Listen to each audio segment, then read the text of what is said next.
So, as it is the end of November, and might I add, November is the greatest month of the year. Not because it's the month of my birthday, obviously. Anyways, the table here, we are second place. We are tied with Chelsea, who are in third, but we have the better goal differential. But Manchester City are above us by 6 points, which is not terrible, so we can still climb up and get to them, but they have not lost a match still. But to round off the top 5, it's City, Palace, Chelsea, Liverpool, and then Spurs. So here's the Youth Academy. Lewis Turner, 62 rated now. He's actually upgraded once again. Not only that, but Michele Ricci not only kept his potential, he upgraded to a 46 rating. Federico Guidi, 63 rated, 81 to 93 potential.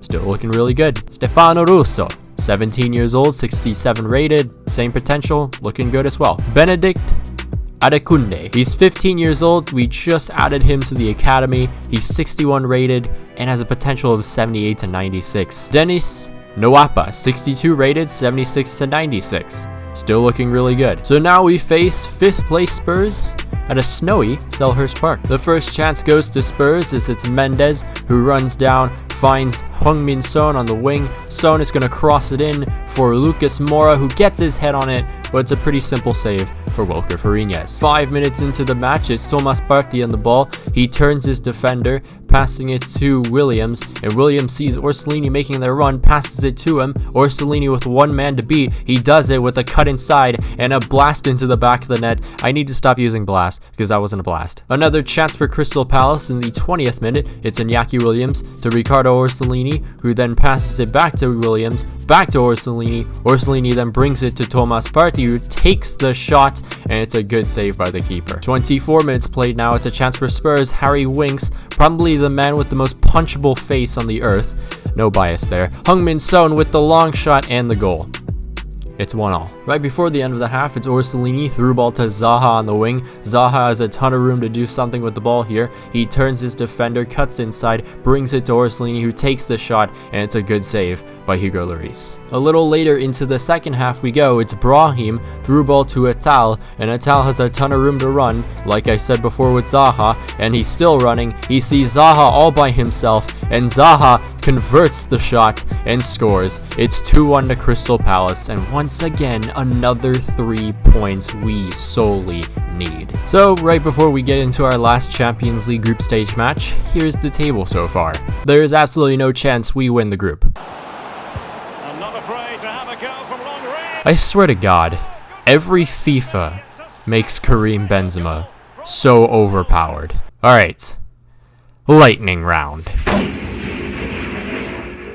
Bournemouth. 20 minutes into the match, a chance for Bournemouth already. If it's one thing that's really happened at Vitality Stadium every time we've came here, Bournemouth seem to get the first chance and the first goal, as Guiri, whatever his name is, has just scored against us. It's 1-0 nonetheless. 48 minutes played, it's Palace on the attack. We seem to come back, and hopefully we do this time around. It's Milivojevic bringing it to Naya Kirby on the edge of the box. Naya Kirby sees an open Ayew, and Ayew takes the shot. It's safe, but gets it back, puts it in the back of the net the second time around.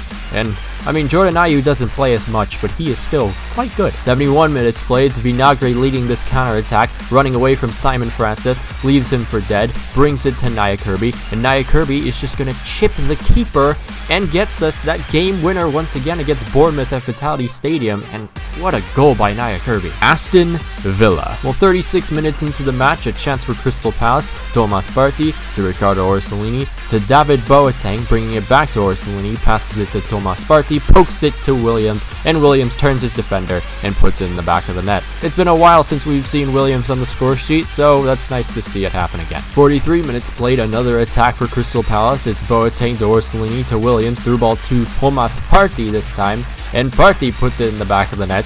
2-0 to Crystal Palace. And now we have to face Tall FC.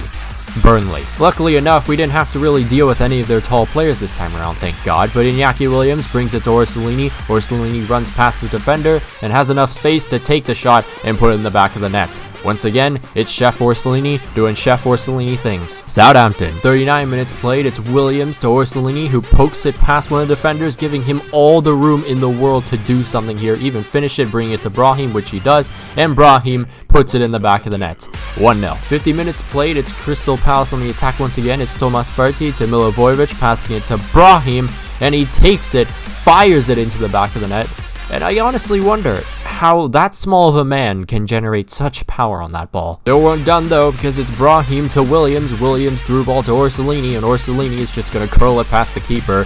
3-0. But we still weren't done, as Sethauna on the ball gets past the defender, runs away from Vestergaard, then passes it to Nia Kirby, through ball to Williams, and Williams just puts it between the keeper's legs and makes it 4-0. So Watford, we actually played a much weaker side. We actually included Stefano Russo, our new academy graduate, and as a result, nothing happened. So as we have reached mid-season, it's time to look at the table once again. So Manchester City actually dropped points. They had their first loss, and as a result, the table is a lot closer. Unluckily enough, we drew against Watford, so that dropped us down to third, but still, we're only 3 points behind Manchester City. But to round off your top 5, it's Manchester City, Chelsea, Crystal Palace, Liverpool, and then Arsenal, who are 14 points behind everyone else. And just to look at the Youth Academy once again, Lewis Turner, the same. Michele Ricci actually upgraded again. Are we seeing a man in the making right now? Benedict Adekunde, 61 rated. Now his potential's gone up to 80 to 96, which is insane. Federico Guidi, still the same, but he did upgrade to a 64 rating because I trained him. And finally, Dennis Nwapa, who's actually upgraded his potential. He's now 83 to 96. And now, Manchester City. That's right. Our first match after mid-season is Manchester City. And if we manage to get a result against Manchester City, then I mean, this league race is going to be something. 9 minutes into the match, it's Vinagre on the ball, passing it to Williams, to Orsolini, and then Orsolini threads it to Brahim, who's on the edge of the box. He cuts inside, sees Zaha all by himself, and Zaha off the post and in. 1-0 to Crystal Palace, and once again, Wilfried Zaha is haunting Manchester City fans at the Etihad Stadium. 22 minutes played, it's a chance for Manchester City. Gundogan passing it to De Bruyne, who has a ton of room to take a shot, and it's a good save by Fariñas. 30 minutes played now, it's Williams threading it to Atal all by himself. Atal has just enough room to pass it to Orsolini, which he does, and Orsolini just shoots it right at the keeper. What a waste. Into the second half we go. It's De Bruyne to Angelino, and Angelino is actually going to make a really good pass to Sane here, and once again, a very good save by Wilker Fariñas. 66 minutes played, it's Crystal Palace once again on the attack. It's Milivojevic to Tomas Partey. Orsolini now. He tries to turn his defender, doesn't work out, so he brings it to Tomas Partey, and Tomas Partey puts a dagger in this one. It's a 2-0 win to Crystal Palace, and the table, well, it's changed drastically. Let's check it out. Well, why don't you look at that? 4 teams are tied with 54 points after 22 games. That is insane. What we have just done to Manchester City has turned this table on its head. But now we're league leaders because we lead in goal differential by just 1 against Liverpool.